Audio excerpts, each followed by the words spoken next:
Hello everybody, here from Montreal, the sacred mount in the top of the continent of America.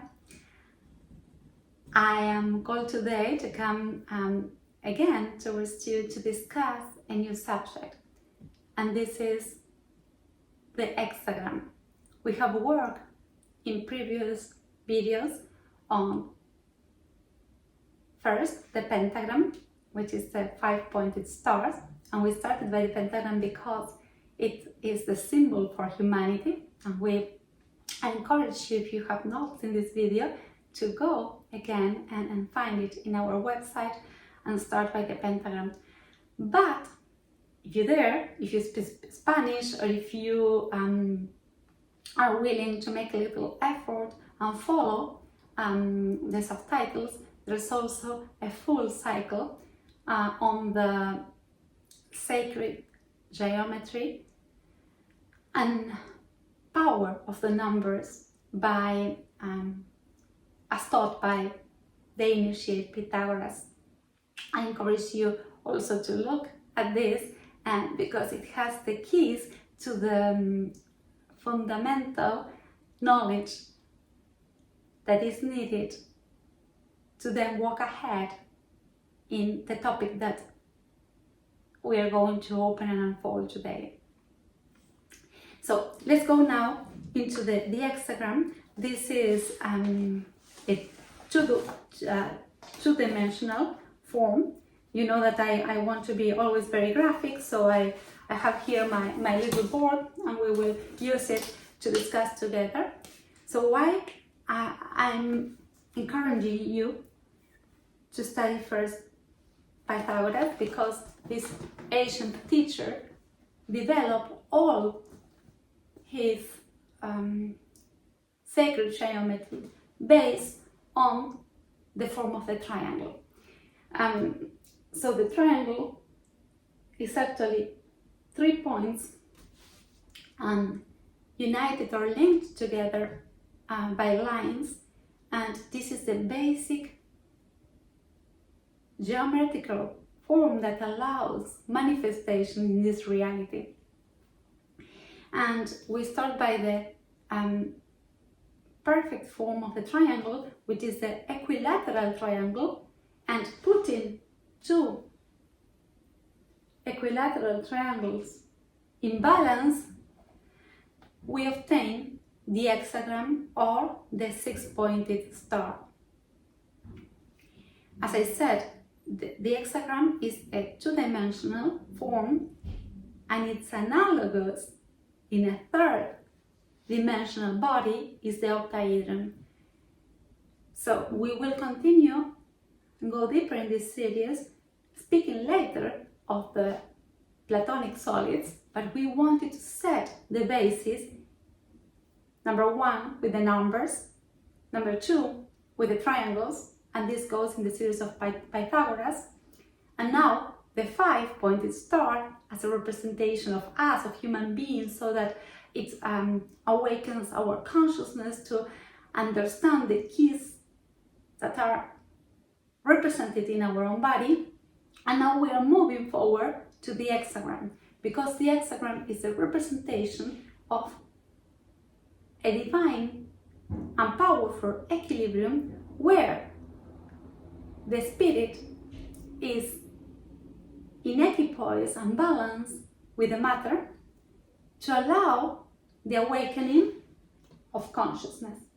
So this symbol has been used throughout the history of humanity, this race, but previous races as well, to represent the perfect combination of mother and father, feminine and masculine, divine and matter, and mundane, and spirit and matter, that allows through the central pentagram to express the highest consciousness in the human form. So this is the magic, this is the value, this is the power of the hexagram, and this is what our ancestors have learned. This is not a symbol that comes from the Earth, but it comes from the stars and is part of the knowledge that previous races have received from star beings that mentor the human experience in planet Earth.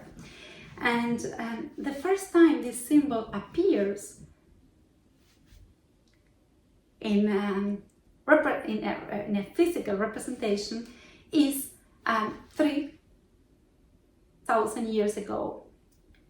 Sorry, 3,000 years before our era. That means 5,000 years ago, in an isolated region of Armenia, in what we call now a burial mound, but in fact we know that it was not really a cemetery for ancient people, but it was mostly a site of power where they the veil between the dimensions was so thin that it was, and it is up to now, easier to contact higher forms of consciousness in higher dimensions of expression.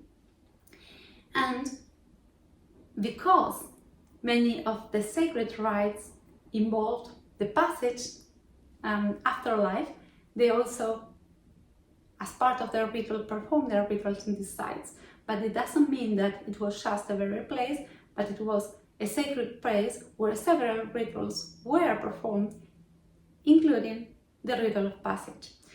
So in Ashtarak, in Armenia, in a place called Nerkin Naver, we find for the first time the hexagram, the six-pointed star, represented in a stone, and it is believed to be 5,000 years old. That means from minus 3,000 BC.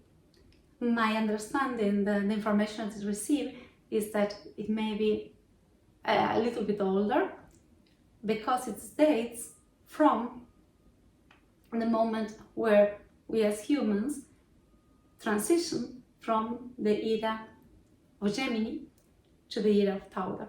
So that must be more or less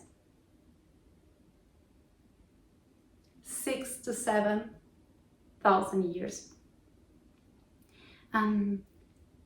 This is a fair representation, but we will find the hexagram then in many cultures, in many moments around the globe, including Hinduism, Judaism, and also all the astrological and occult knowledge.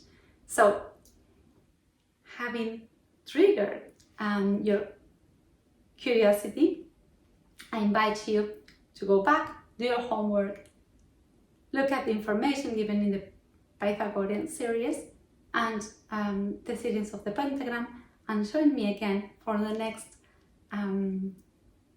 video where we're going to open again this knowledge of the sacred form of the hexagram.